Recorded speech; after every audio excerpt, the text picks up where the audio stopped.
السلام علیکم. السلام علیکم. کیسا مزاج ہے؟ میں ٹھیک ہوں. بہت یقین جانیے آپ کی تحریروں میں جو نشتر ہوتا ہے بھائی میں آپ کو بتا نہیں سکتا. دیکھیے پروگرام کا وقت کم ہے تو لہٰذا میری باتیں رہنے دیں. سردار عبدالرب نشتر یاد آتے ہیں. کیا آپ کا انداز ہے ماشاء اللہ. جی چاہتا ہے ہاتھ چوم لوں آپ کا اگر آپ اجازت دیں. اجازت دیکھیے بہت شکریہ. ماشاء اللہ. نہیں مگر یہ پروگرام مجھ پہ نہیں ہے, آپ میرے مہمان نہیں ہیں. میں سمجھ رہا ہوں بالکل آپ نے صحیح فرمایا کہ یہ پروگرام مجھ پہ ہی ہے. فرمائیے کیا پریشان بس ہیں آپ؟ عرض کر رہا ہوں دیکھو بھائی میری جان اللہ آپ کا نگہبان. اصل میں والد صاحب جو تھے وہ پہلے اوہام میں گرفتار تھے.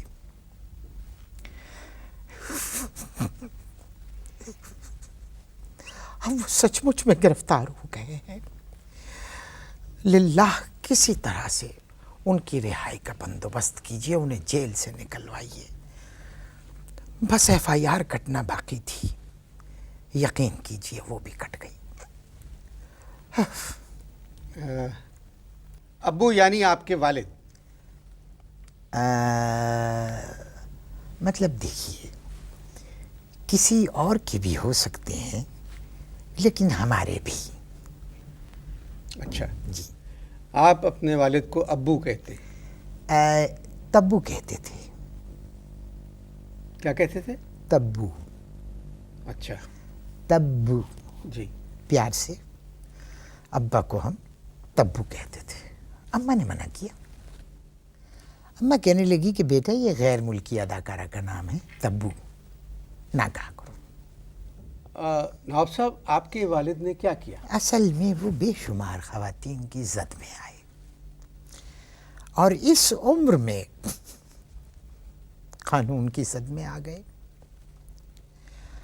اب ایمانداری کی اگر آپ پوچھتے ہیں تو مناسب نہیں لگتا, اچھا نہیں لگتا کہ ابا اندر ہیں اور اولاد باہر ہے.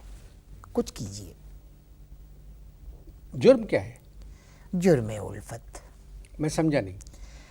ابا کی کرتوتوں کو سمجھنے کے لیے ایک جگرا چاہیے, شیر کا کلیجہ چاہیے. مگر جب تک مجھے آپ جرم نہیں بتائیں گے میں کیا کر سکتا ہوں؟ معاف کیجیے, ایسا نہ ہو کہ میں گستاخی کی حد میں قدم رکھ دوں.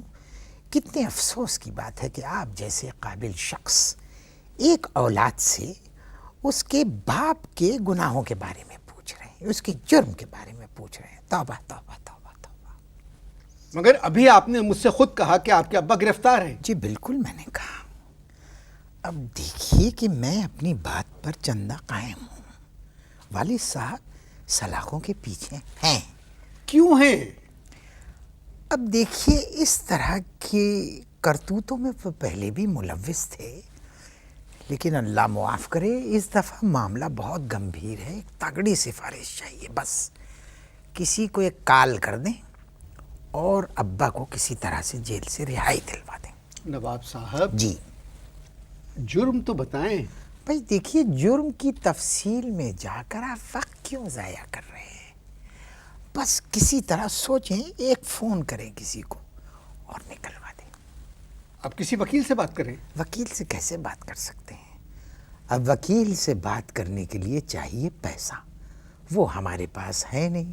جائیداد ہم بھارت چھوڑ آئے تھے. جب تک مجھے آپ اپنے ابا کا قصور, جرم, ان کی حرکتیں نہیں بتائیں گے میں کچھ نہیں کر سکتا. اب دیکھیے اصل میں آپ نے مرگ ناگہانی تو سنا ہوگا. جی ٹھیک ہے. جی. لیکن اس دفعہ والد صاحب ناگہانی پکڑے گئے. اب اس بات سے آپ خود سمجھ لیں. میں نہیں سمجھا.